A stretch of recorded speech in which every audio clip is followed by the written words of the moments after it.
नमस्कार, आप देखना शुरू कर चुके हैं महाखबर। आप पहली बार हमारे चैनल पर आए हैं तो हमें सब्सक्राइब करें, शेयर करें। कर्नाटक चुनाव में इस बार भाजपा के लिए कई तरह के संकट खड़े हुए हैं। सबसे बड़ा संकट तो सत्ता बचाने का है। इसके अलावा पार्टी में चल रही भगदड़, वरिष्ठ नेताओं, पूर्व मंत्रियों का कांग्रेस में प्रवेश, आरक्षण, सांप्रदायिक मसलों को लेकर खड़े हुए विवाद भी चुनावी जीत की संभावनाओं को क्षीण कर रहे हैं। भाजपा की कोशिश हिंदू मुस्लिम कार्ड खेलने की है, क्योंकि यह चीज हमेशा से उसे फायदा दे जाती है। लेकिन इस बार राहुल गांधी ने कर्नाटक में चुनाव से ठीक पहले दो ऐसे मुद्दे को हवा दे दिया है जिस पर भाजपा फंस सकती है। राहुल गांधी ने कर्नाटक से जातिगत जनगणना का कार्ड खेला है, जिस पर भाजपा बिहार और उत्तर प्रदेश में पहले ही फंसी हुई है और अब कर्नाटक से भी इसी मांग को राहुल गांधी ने उठा दिया है। 16 और 17 अप्रैल को राहुल गांधी 2 दिन के लिए कर्नाटक दौरे पर थे।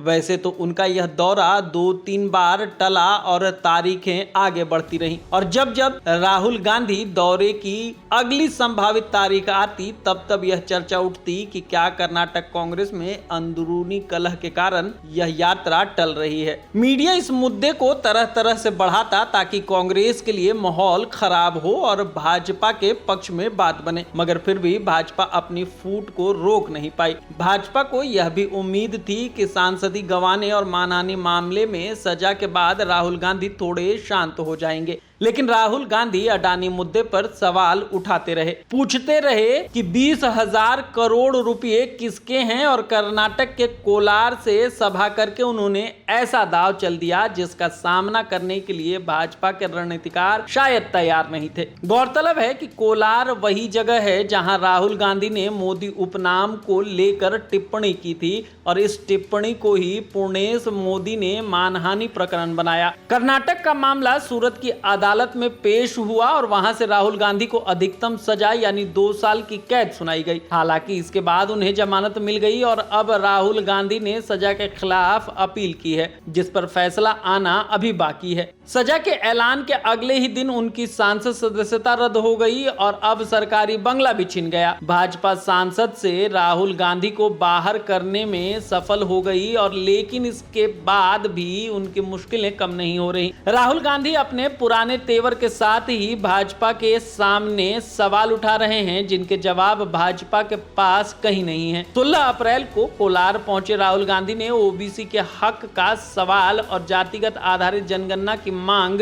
मोदी सरकार के सामने रखी। कांग्रेस की जय भारत चुनावी रैली में उन्होंने कहा कि संप्रग ने 2011 में जाति आधारित जनगणना की, इसमें सभी जातियों के आंकड़े हैं। प्रधानमंत्री जी, आप ओबीसी की बात करते हैं, उस डेटा को सार्वजनिक करें, देश को बताएं कि देश में कितने ओबीसी, दलित और आदिवासी हैं। आंकड़े को सार्वजनिक करने की जरूरत को रेखांकित करते हुए उन्होंने कहा कि अगर सभी को देश के विकास का हिस्सा बनना है तो प्रत्येक समुदाय की आबादी का पता लगाना जरूरी है। बता दें कि यूपीए सरकार ने 2011 में सामाजिक, आर्थिक और जातिगत जनगणना कराई थी, लेकिन इसके बाद ऐसी कोई पहल मौजूदा सरकार ने नहीं की। कांग्रेस अध्यक्ष मल्लिकार्जुन खड़गे ने भी प्रधानमंत्री नरेंद्र मोदी को एक पत्र लिखकर कहा है कि मैं एक बार फिर नवीनतम जाति जनगणना के लिए आधिकारिक रूप से भारतीय राष्ट्रीय कांग्रेस की ओर से मांग रखता हूं और इस संदर्भ में मैं आपको पत्र लिख रहा हूं। मेरे सहयोगियों ने और मैंने पहले भी कई अवसरों पर संसद के सदनों में